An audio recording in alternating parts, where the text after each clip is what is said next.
Shalom Akim. All praises, glory, and honor to Yahweh Bahashim, Yahweh Shai Bahashim, Rahak Kodash, the ones, the apostles and elders of Great Millstone who rule well. Peace, salutations, and blessings to the elect out there pushing the truth across the four corners of the earth. And I'm gonna just let this play because we got some things coming. It's back to prophecy, man. If Jake don't want to get right, you know what I'm saying, they're not gonna get right. You know, which the scriptures do say, answer a fool according to his folly, so that he be not wise in his own eyes. But then it also says, answer not a fool according to his folly.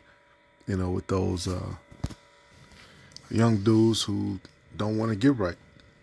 Right? I don't know what's up with them, and I don't know why they're online burning flags. But you know, at the end of the day, we're gonna see who has wisdom and who's without, and who's moving correctly. Because end of the day, if they're of the elect, the Heavenly Father is going to correct them. And if not, then we know they're not of the elect anyway. All right, but I'm gonna let this play because this all these things that we prophesy about are about to happen. And the scriptures say what? A wise man will fear in all things. So we keep watching, we keep waiting, we keep looking. You know what I'm saying? This is part of the carrying this cross, right? Drinking this cup, right? The patience part, waiting. We don't need to do all these gimmicks and stuff while we're waiting. Yeah. Since your election. Well, I'm not going to comment on the Putin question, but I will comment on Bibi.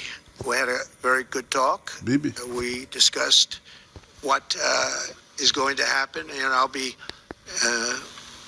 very available on January 20th. Of course. And we'll see. As you know, I gave warning that if these hostages aren't back home by that date, all hell's going to break out, and very strong.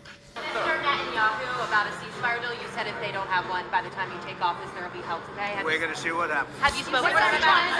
They better let the hostages come back soon.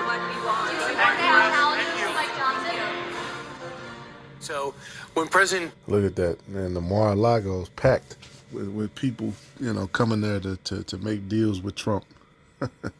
He ain't even in office yet. That's how we know this guy's going to hit the button, man, Lord willing. And then Putin, the hook is going to be in his jaw. But let's get to the scriptures. And this is Joel 2:20. Now, I went to the NLT version because I was curious what the wording would be. All right, everybody, you know, likes the NLT. Sometimes the NLT hits, but you got to watch it with some of these versions too, because they'll throw in the wrong translation. This is Joel 2:20. It says, I will drive away these armies from the north. I will send them into the parched wastelands. Those in the front will be driven into the Dead Sea, and those at the rear onto the Mediterranean. The stench of their rotting bodies will rise over the land. And we know this is talking about how the army of Babylon, aka America, will be sent over to the so-called Middle East. But they put the Dead Sea in the Mediterranean. That's not correct. Now here's the KJV version. But I will remove far off from you the northern army, and will drive him into the land barren and desolate, with his face toward the East Sea. The East Sea is talking about the Euphrates River. Like a sea can be a body of water, right? A body of water. And his hinder part towards the utmost sea, which is the Red Sea, right? His bottom, but face towards the East Sea. And his stink shall come up, and his ill savor shall come up, because he have done great things. So the NLT got that one wrong. Which, if you go on Google Maps, let's see, yep, it's over here in this region: Iraq, Jordan, Saudi Arabia. Yep, right next to Israel. But they said let me see. They said the Dead Sea and the Mediterranean, which this is the Dead Sea. and then this is the Mediterranean. So that wasn't exactly correct, because that would put them in Israel, and that's not correct. So it's just a quick hit. Just, you have to watch it when you're using all these different other versions, because they'll change the words on things, and they'll get the breakdown wrong. They'll put in a location, or they'll put in something specific, which was not the original intention of the prophecy. So, Lord willing, is edifying. This is we're definitely in these times of warfare. We're definitely in times of persecution. You really have to move wisely, man. It's like it's one of them things. If you know, you know. If you don't, you don't.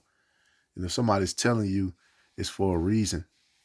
Jay be thinking that this is just like a back and forth thing. Like, no, we're telling you something based on experience.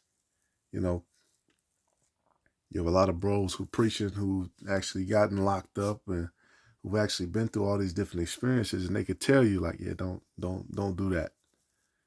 That's not necessary.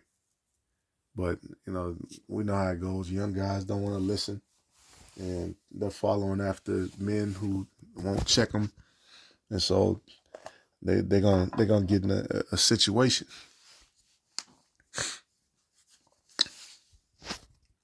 So, Lord willing, is edifying. Just a quick hit. Shalom, Habakkuk.